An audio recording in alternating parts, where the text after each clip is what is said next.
அகிலமெங்கும் உள்ள தமிழ் நேயர்கள் அனைவருக்கும் பரம்பரை ஜோதிடர் உங்கள் மனோ பாலாஜியின் அன்பான வணக்கம்.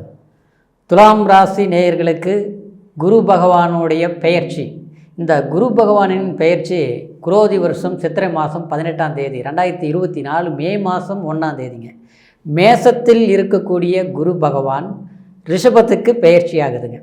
இந்த ரிஷப ராசிக்கு பெயர்ச்சி ஆகும்போது துலாம் ராசி உங்களுடைய ராசிக்கு இந்த குரு பகவானால் இந்த வருடம் அப்படின்னா குரு பெயர்ச்சிங்கிறது ஒரு வருட காலங்க. அதாவது 2025 மே மாதம் 14ஆம் தேதி வரைக்குமே குரு ரிஷபத்தில் இருந்து உங்களுடைய ராசிக்கு பலன்கள் கொடுக்க போகிறார். இந்த பலன்கள் எந்த அளவுக்கு சாதக பாதக யோக பலன்கள் அமையப்போகுது அப்படிங்கிறத பற்றி தாங்க இப்போ நம்ம பார்க்க போகிறோம். முதல்ல பார்க்குறவங்களா இருந்தீங்கன்னா சப்ஸ்கிரைப் பண்ணி பெல் பட்டன் அழுத்தி ஆல் ஆப்ஷன் கொடுங்க. இது வரைக்கும் தொடர்ந்து இணைந்து எனக்கு ஆதரவு கொடுத்துட்டு இருந்த அனைவருக்கும் மனமார்ந்த நன்றி. துலாம் ராசி தராசுங்க. எப்போவுமே நீதி நேர்மை உங்ககிட்ட அதிகமாக இருக்கும். அடுத்தவங்களை கஷ்டப்படுத்துறதும் பிடிக்காது, அதே நேரத்தில் பொய் சொல்கிறதும் பிடிக்காது. தனக்கு பொய் நீங்களும் சொல்ல மாட்டீங்க, உங்கள்கிட்ட சொன்னாலும் அவங்கள பிடிக்காது. அந்த மாதிரி உழைப்பாளியாக இருப்பீங்க. ஏன்னா துலாம் ராசியில் தாங்க சனி பகவான் நீதிமான் அப்படின்னு சொல்லக்கூடிய சனி பகவான் உச்சம் பெற்று இருப்பார். ஆனால் அதே நேரத்தில் அடுத்தவங்க உங்களை பார்த்து ரசிக்கிற அளவுக்கு நீங்கள் இருப்பீங்க. ரசிக்கிற அளவுக்குன்னா கச்சிதமாக இருக்கிறார், கரெக்டாக இருக்கிறாரு, நேர்மையாக இருக்கிறாரு அப்படின்னு. ஏன்னா உங்களுடைய ராசி தராசு சுக்கிரனுடைய ஆதிக்கத்தில் பிறந்தவங்க. சுக்கிரன்னா ஆடம்பரத்தை வெளிப்படுத்துகிறவங்க. அது மட்டும் கிடையாதுங்க, எங்கே போனாலும் வந்தாலுமே ஒரு நீட்டாக போகணும், நீட்டாக வரணும், அடுத்தவங்க மதிக்கிற அளவுக்கு நம்ம இருக்கணும் அப்படிங்கிற விஷயத்தில் கண்ணும் கருத்துமாக இருந்து கஷ்டமே பட்டாலும் வெளியில் காட்டிக்காமல் வாழக்கூடிய ராசி தான் துலாம் ராசி நேயர்கள். ஆனால் இந்த துலாம் ராசிக்கு இந்த குரு பகவானுடைய பெயர்ச்சி கண்டிப்பாக உங்களுக்கு சாதகமாக தான் இருக்குதுங்க. சரிங்களா? ஏன் அப்படி நம்ம சொல்கிறோம் அப்படின்னு பார்த்தோம்னா, குரு உங்களுக்கு முன்னால் 7ஆம் இடத்துல இருந்ததுங்க. உங்களுடைய ராசிக்கு 7ஆம் இடமாக மேசத்தில் தான் இருந்ததுங்க. ஆனால் மேசத்தில் இருந்து உங்களுக்கு குரு 7ஆம் பார்வையாக உங்களுக்கு ராசியை பார்த்தாலும் குரு இருந்த நிலை சரியில்லை. காரணம் என்னென்னா அந்த இடத்துல ராகுவோடைய தொடர்பு இருந்ததுங்க கொஞ்ச காலம். அடுத்தது பார்த்தோம்னா உங்களுடைய ராசிக்கு 6ஆம் இடத்தில் இருக்கக்கூடிய சனி பகவான் 3ஆம் பார்வையாக, சனி பகவான்ங்கிறதுங்க சனி பொறுத்த வரைக்கும் பார்க்கும் இடத்தை கெடுப்பார், குரு பொறுத்த வரைக்கும் பார்க்கும் இடத்தை கொடுப்பார். ஆனால் அந்த சனி பகவான் 3ஆம் பார்வையாக 7ஆம் இடத்தை பார்த்ததுனால உங்களுக்கு குடும்பத்தில் சிக்கல்கள் ஏற்பட்டிருக்கும். குடும்ப வம்பு வழக்கு, கணவன் மனைவினால் ஒற்றுமை இல்லாத ஒரு நிலை, திருமணம் ஆகாதவங்களாக இருந்தால் திருமணம் பண்ண முடியாத ஒரு சூழ்நிலை, எல்லாத்த விட அந்த 7ஆம் இடங்கிறது சாதாரணம் கிடையாதுங்க. எல்லா ஒரு கனெக்டிங் அப்படின்னா எல்லா ஒரு தொடர்பு, அதாவது ஒரு பார்ட்னர்ஷிப்பு, பார்ட்னராக வேலை செய்கிறது, அடுத்தது பார்த்தோம்னா ஒரு சொந்த பந்தத்தை இணைக்கக்கூடிய ஒரு ஸ்தானம். அதே மாதிரி நமக்கு ஒரு சந்தோஷத்தை, ஒரு மனசு சார்ந்த விஷயங்கள் எல்லாமே அந்த 7ஆம் இடம் தாங்க.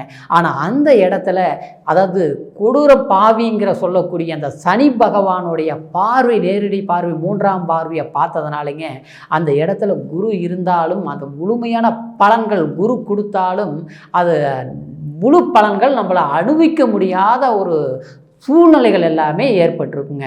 அதனால் பார்த்தோம்னா சிலருக்கு தொழிலில் பிரச்சனைகள், வேலையில் நிம்மதியான ஒரு சரியான முறையில் இல்லை, வேலையே முதல்ல செஞ்ச மாதிரி ஒரு செல்வாக்க ஒரு திருப்திகரமாக செய்ய முடிய மாட்டேங்குது. இதனால் ஒரு வாடிக்கையாளர் வந்தால் வாடிக்கையாளர்கிட்ட ஒரு பேச்சுவார்த்தை, சங்கடம் சலிப்புகள் வருது, தேவையில்லாத விவாதங்கள் வருது.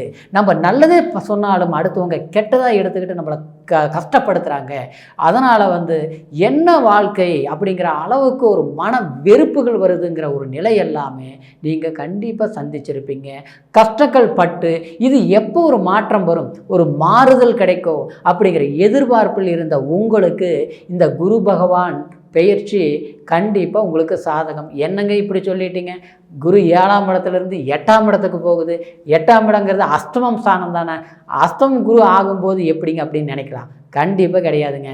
குரு பொறுத்த வரைக்கும் எந்த இடத்துல இருந்தாலும் அந்த இடத்த நல்லதான் கொடுப்பார் அப்படின்னு. 8ஆம் இடங்கிறது உங்களுக்கு அஷ்டமம் ஸ்தானம்னாலுமே வெளிநாடு பயணம், அதே மாதிரி திடீர் அதிர்ஷ்டம், அதே மாதிரி சில பிரச்சனைகள் மேலேருந்து கீழே விழறது, காயமாகிறது, விபத்துகள் நடக்கிறது, கண்டங்கள் கொடுக்கறது, அந்த இடமெல்லாம் 8ஆம் இடம். அப்போ அந்த இடத்துக்கு குரு பகவான் போகும்போது அந்த பிரச்சனைகள் எல்லாம் இல்லாமல் போகும். அந்த மாதிரி சிக்கல்கள் ஏற்பட்டிருந்தாலும் அந்த சிக்கல்கள் தீர்ந்துரும். அந்த 8ஆம் இடங்கிறது ஒரு வெளிநாடு பயணங்கள் போகிறது, வெளியூர் போகிறது, வெளிநாட்டில் போய் ஒரு நல்ல வேலை கிடைச்சதுங்கிறது. ஏன்னா வெளிநாடு போனோம், அங்கே வந்து ஒரு நல்லபடியாக வேலை அமையலை, கொஞ்ச நாள் வேலை போயிடுச்சு, ரொம்ப கஷ்டப்பட்டுட்டு இருக்கிறேன், இதுக்கு கம்முன்னு நம்ம சொந்த இடத்துலையே இருந்திருக்கலாமா அப்படிங்கிற ஒரு குழப்பத்தில் இருக்கிறவங்களுக்கு ஒரு நல்ல வேலை வாய்ப்புகள் அமையிறதுங்க.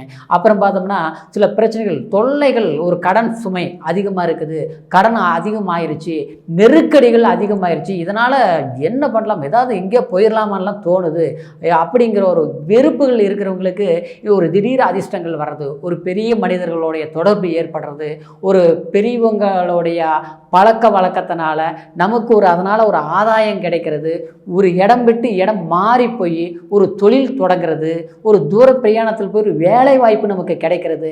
இந்த மாதிரி எல்லாமே அந்த 8ஆம் இடத்தில் குரு வரும்போது அந்த பாக்கியம் கிடைக்கும். அதை விட அந்த 8ஆம் இடத்துல இருந்து குரு 7ஆம் பார்வையாக கரெக்டாக உங்களுடைய குடும்பஸ்தானத்தை பார்க்குதுங்க.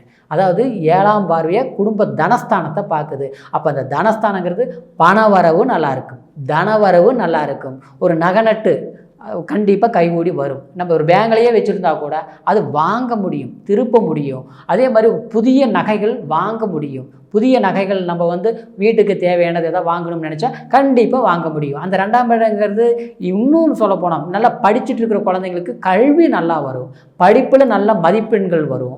அதே படிப்பு முடித்தவங்களுக்கு ஒரு நல்ல வேலை வாய்ப்புகள் கண்டிப்பாக கூடி வரும். அடுத்தது பார்த்தோம்னா வாய் பிரச்சனைகள், அதாவது வம்பு வழக்குன்னு சொல்லக்கூடிய வீண் தகராறு வந்த இடத்துல அந்த இடத்துல சுகமான ஒரு பிரச்சனைகளுக்கு ஒரு தீர்வு ஏற்படும். ஒரு வாக்கு கொடுத்துட்டு அந்த வாக்கை கரெக்டாக காப்பாற்ற முடியும். சொன்ன வாக்கை கச்சிதமான நேரத்தில் செஞ்சு முடிக்க முடியும். ஒருத்தருக்கு பணமே கொடுக்கணும்னா கொடுக்க முடியும், ஒரு வேலையே முடிச்சு கொடுக்கணும்னா கண்டிப்பாக முடிச்சு கொடுத்துருவீங்க. அந்த மாதிரி சில சந்தர்ப்பங்கள் எல்லாமே இந்த குரு பகவானுடைய பயிற்சி உங்களுக்கு சாதகமாக இருக்கும். அதே சமயம் ஜென்மத்தில் இதுக்கு முன்னால் கேது வேறு உங்களை ராசியில் இருந்தது, அதே மாதிரி 7ஆம் இடத்துல ராகு இருந்தது. அதனால் கணவன் மனைவிக்குள்ள சில பிரச்சனைகள், கணவன் மனைவி ஒற்றுமை இல்லாமல் சின்ன சின்ன சங்கடங்கள் எல்லாமே பெருசாகிருச்சிங்க. இன்றைக்கி பிரிஞ்சிருந்தாலும் ஒன்று சேருவீங்க. குடும்பத்துக்குள்ளேயும் ஒரே இடத்துல இருந்து இன்றைக்கி வந்து ஒருத்தர் பேச்சு ஒருத்தர் கேட்க முடியல, அவங்க பண்ணுறது எனக்கு பிடிக்கல, நான் பண்ணுறது அவங்களுக்கு பிடிக்கல அப்படிங்கிற ஒரு பிரச்சனைகள் இருந்தாலும் அந்த பிரச்சனைகள் தீரக்கூடிய ஒரு நேரமாக இந்த குரு பகவானுடைய பயிற்சி உங்களுக்கு சாதகமான வாய்ப்பை கண்டிப்பாக ஏற்பட போகுதுங்க. அதே மாதிரி குரு 5ஆம் பார்வையாக, குருக்கு 3 பார்வை இருக்குதுங்க, 5, 7, 9ஆம் பார்வை. இந்த குரு பகவானுடைய 5ஆம் பார்வை 12ஆம் இடத்தை பார்க்கறதுனால ரொம்ப நாளாக ஒரு இடம் விரயம் பண்ணணும்னு இருக்கிறோம், ஒரு இடம் வந்து யூஸ் இல்லை, பயன்படுத்த முடியல, அதனால் வந்து அது விற்றோம்னா ஒரு நல்ல ரேட்டு வரும், அது பரவாயில்லன்னு பார்த்தோம்னா அது வியாபாரமே படிய மாட்டேங்குது அப்படின்னு சொல்கிறவங்களுக்கு கண்டிப்பாக அது விற்க முடியும், ஒரு நல்ல ரேட்டுக்கே விற்க முடியும். சுப விரயங்கள் பண்ணுவீங்க. அதே மாதிரி கல்யாணம் பண்ணுறது, கல்யாணம்னா வீட்டில் வந்து அதை தனக்குடைய திருமணம் ஆகாமல் இருந்தால் தனக்கு திருமணம் ஆகும், இல்லை குழந்தைங்களுக்கு வாரிசுகளுக்கு திருமணம் பண்ணக்கூடிய ஒரு அண்ணன் தம்பி அக்கா தங்கச்சி வீட்டில் சுப நிகழ்ச்சிகள் சுப விரயங்கள் கண்டிப்பாக அந்த 5ஆம் பார்வையாக 12ஆம் இடத்தை பார்க்கறதுனால சுப விரயங்கள் பண்ணலாம். அப்புறம் வீடு ஒன்று கட்டிட்டு இருக்கிறோம், மேலே ஒரு ரூம் போடலாம், கொஞ்சம் ஆல்ட்ரு வேலை பண்ணலாம், இல்லை புதுசாகவே வீடு கட்டலாம், இல்லை வீடு ஒன்று கட்டி வாடகைக்கு விடலாம் அப்படின்னு நினச்சி முயற்சிகள் எடுக்கும்போது கண்டிப்பாக முடியும். அதே மாதிரி சில வீடு கட்டியிருப்பீங்க, முழுசாக கட்டி முடிக்காமல் கூட சில தடைகள் இருக்கும். ஆனால் வந்து அது பண்ணி வந்து முழுமையாக செஞ்சு முடிக்க முடியல, பாதியில் அப்படியே நின்று போச்சு, ஒரு லோன் எதிர்பார்த்தோம், அந்த லோன் கிடைக்கவே இல்லை, இல்லை வந்து நம்ம இருந்த பணம் அடுத்தவங்களை நம்பி கொடுத்துட்டேன், அந்த பணம் வராதனால இந்த வேலை நின்று போச்சு அப்படின்னு இருக்கக்கூடிய ஒரு நிலையில் கண்டிப்பாக கிடைக்கக்கூடிய பணம் கிடைக்கும். ஒரு லோனை எதிர்பார்த்தாலும் அது கிடைக்கும். நின்று போன வேலையை கண்டிப்பாக செஞ்சு முடிப்பீங்க. சுப விரயங்கள் நீங்கள் பண்ணுவீங்க. இது மாதிரி அதே மாதிரி 4ஆம் இடத்தை குரு பார்க்குது. எத்தனை இடம்? 8ஆம் இடத்துல இருந்து குரு 9ஆம் பார்வையாக 4ஆம் இடத்தை பார்க்கறதுனால 4ஆம் இடங்கிறது சுகஸ்தானம், தாயார் சம்மந்தப்பட்டது, தாயார் சொத்து சம்மந்தப்பட்டது, அப்புறம் வீடு வாகனம், வண்டி வாகனம், ஒரு ட்ராவல்ஸ் எல்லாம் வச்சு வேலை செஞ்சுட்டு இருக்கிறீங்கன்னு வச்சுக்கல, ரொம்ப லாயஸாகி போச்சுங்க, ரொம்ப மடங்கி போச்சுங்க, ரொம்ப கலங்காரன் ஆகிட்டேன், இப்போ அந்த வேலை வந்து சரியாகவே இதாகலை ஒரு அப்படின்னா கண்டிப்பாக அந்த வேலை நல்லாயிருக்கும். மெஷினரி ஐட்டம் சம்மந்தப்பட்டது, அதாவது ஒரு தொழில் ரீதியில் கண்டிப்பாக வந்து இந்த 4ஆம் இடத்தை பார்க்குறதுனால சுகஸ்தானம், மனசு திருப்தி அடையக்கூடிய ஒரு வாய்ப்புகள் உங்களுக்கு அமையக்கூடிய ஒரு காலகட்டமாக அமையிறதுனால கண்டிப்பாக முயற்சிகள் எடுங்க. கண்டிப்பாக சாதகமான வாய்ப்புகள் கண்டிப்பாக கைகூடி வரும். ஏன்னா குரு பகவான் பொறுத்த வரைக்கும் இந்த பெயர்ச்சி உங்களுக்கு சாதகமான வாய்ப்புகளாக தான் அமையுதுங்க. ஏன்னா சனி பகவான் வேற 10ஆம் பார்வையாக உங்களுடைய 2ஆம் இடத்தை பார்த்துட்டு இருந்ததுங்க. பார்த்துட்டு தான் இருக்குது இப்போவுமே. அந்த 2ஆம் இடத்தை பார்த்ததுனால தான் எவ்வளோ சம்பாதிச்சாலும் உங்களால் மிச்சம் வைக்க முடியறது இல்லைங்க.